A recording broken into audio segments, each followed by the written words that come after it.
വിഴിഞ്ഞം അന്താരാഷ്ട്ര തുറമുഖത്തിന് അനുവദിക്കുന്ന വയബിലിറ്റി ഗ്യാപ് ഫണ്ട് നിബന്ധനയിൽ മാറ്റം വരുത്താനാകില്ലെന്ന് കേന്ദ്രം.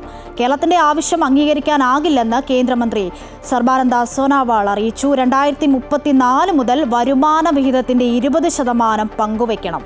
വിഴിഞ്ഞം പദ്ധതിക്ക് തത്വത്തിൽ അംഗീകാരം നൽകുമ്പോഴും ഇക്കാര്യം വ്യക്തമാക്കിയിരുന്നതായി സർബാനന്ദ സോനോവാൾ പറഞ്ഞു.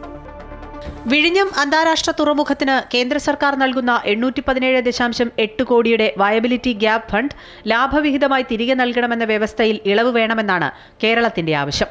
ഇതിലാണ് കേന്ദ്രം നിലപാട് വ്യക്തമാക്കിയിരിക്കുന്നത്. വരുമാന വിഹിതം പങ്കുവയ്ക്കണമെന്നുള്ള നിലപാടിൽ പിന്നോട്ടില്ല. VGF നിബന്ധനയിൽ മാറ്റമുണ്ടാകില്ല.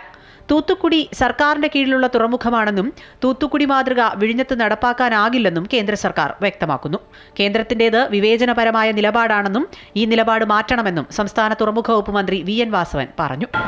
കേരളത്തോട് മാത്രം വിവേചനപരമായ സമീപനം സ്വീകരിക്കുന്നത് ശരിയല്ല എന്നുള്ള വിധത്തിൽ വീണ്ടും നമ്മൾ ഈ കാര്യങ്ങൾ ചർച്ച ചെയ്തു. ഇപ്പോൾ ബഹുമാനപ്പെട്ട പ്രധാനമന്ത്രിക്ക് ബഹുമാനപ്പെട്ട മുഖ്യമന്ത്രി ഇന്നലെ കത്തയച്ചിട്ടുണ്ട്. അത് വീണ്ടും ഗൗരവമായി പരിഗണിച്ച് ഗ്രാൻഡായി തരണമെന്നാവശ്യപ്പെട്ടുകൊണ്ട് തന്നെ രാജ്യസഭാ MP ഹാരിസ് ബീരാന്റെ ചോദ്യത്തിനാണ് കേന്ദ്ര സർക്കാർ നിലപാട് വ്യക്തമാക്കിയത്.